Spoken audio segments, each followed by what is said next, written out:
আসসালামু আলাইকুম ওরহমতুল্লাহি তাআলা ওয়া বারাকাতু। ঈদ মুবারক, ঈদ মুবারক, ঈদ মুবারক। সবাইকে ঈদের শুভেচ্ছা ও আন্তরিক মুবারকবাদ জানাচ্ছি। বিশেষ করে আগামীকাল রোজ সোমবার ৩১ তারিখ ৩ মাস ২০২৫ ইংরেজি ঈদ উল ফিতর বাংলাদেশের মধ্যে উদযাপন হবে ইনশাল্লাহ।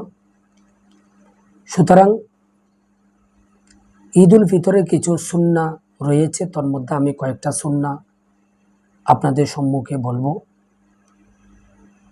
আপনারা এটা পালন করার চেষ্টা করবেন।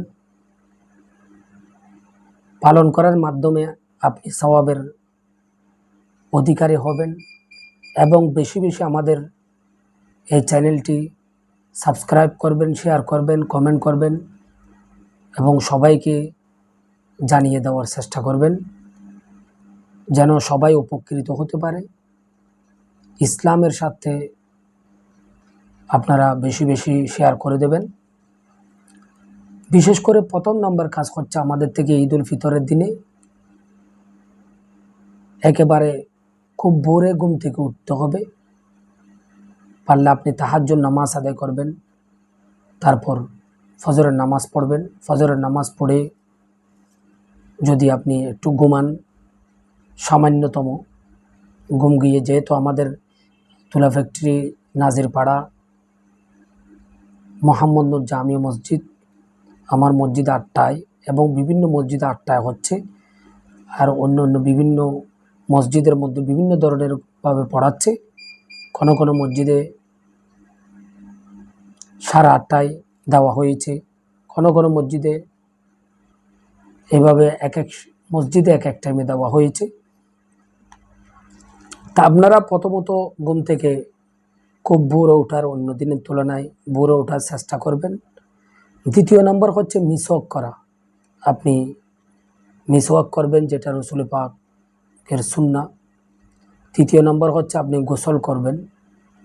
চতুর্থ নম্বর হচ্ছে শরীয়তসম্মতভাবে আপনি কাপড় চোপড় এগুলো পরিধান করবেন, যাতে কোনো ধরনের অশ্লীল কাপড় আপনি পরিধান না করেন, এদিকে সজাগ থাকবেন। এবং পঞ্চম নম্বর হচ্ছে সামর্থ্য অনুপাতে উত্তম পোশাক পরবেন, কমপক্ষে একটা হলেও নতুন কাপড় পরবেন ঈদ উল ফিতরের দিনে। ষষ্ঠ নাম্বার হচ্ছে সুগন্ধি ব্যবহার করবেন, আতর লাগাবেন। সপ্তম নাম্বার হচ্ছে ঈদ উল ফিতরে ঈদগাহে যাওয়ার আগে আপনি মিষ্টান্ন কিছু পান করে মুখে দিয়ে যাবেন। একটা হোক, তিনটা হোক, 3টা খেজুর খাবেন পারলে। তারপর অষ্টম নম্বর হচ্ছে সকাল সকাল ঈদগাহে যাবেন। নবম নম্বর হচ্ছে ঈদের নামাজ ঈদগাহে আদায় করবেন।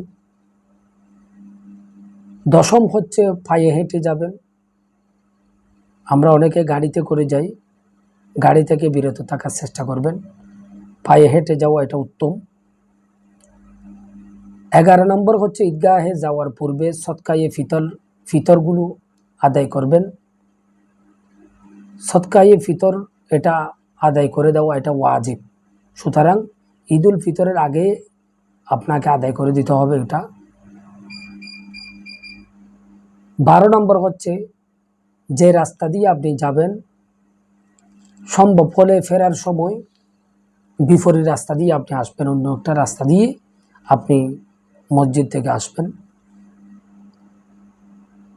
13 নম্বর হচ্ছে আপনি ঈদগাহে যাওয়ার সময় আস্তে আস্তে করে তাকবীর পাঠ করবেন, আল্লাহু আকবার, আল্লাহু আকবার, লা ইলাহা ইল্লাল্লাহু, আল্লাহু আকবার, আল্লাহু আকবার, ওয়ালিল্লাহিল হামদ। এভাবে আপনি তাকবীর পাঠ করবেন, আল্লাহু আকবার, আল্লাহু আকবার, লা ইলাহা ইল্লাল্লাহু, আল্লাহু আকবার, আল্লাহু আকবার, ওয়ালিল্লাহিল হামদ।